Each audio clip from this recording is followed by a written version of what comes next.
দুর্গা পুজো চলে গেছে, কালী পুজো চলে গেছে, সব পুজোই কমপ্লিট। পড়ে রইল কি ভৈরব পুজো। তো অনেক জায়গায় তোমরা জানো না ভৈরবটা কী। ভৈরব হলো শিবেরই অংশ। আমাদের ভৈরবতলাতে এই পুজোটা ভৈরব পুজো হয়ে থাকে। এটা বাবা মানে প্রায় 7-8 দিন ধরে বিরাজ করে, মেলা হয়, পুজো দেখতে আসে, প্যান্ডেল হয়, বড় বড় ভৈরব এখানে হয়। তোমরা দেখেছো চন্দননগরের বড় বড় মানে জগদ্ধাত্রী ঠাকুর, কৃষ্ণনগরের জগদ্ধাত্রী ঠাকুর, কিন্তু বহরমপুরেও হয় বড় ভৈরব। যেমন জগদ্ধাত্রী ঠাকুরের মানে হাইট, তেমনই হচ্ছে আমাদের বড় ভৈরবের হাইট।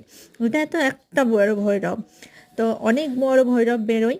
সেটা মানে ভাসানের দিন তো সবাইকে কাঁধে করে নিয়ে যাওয়া হয়।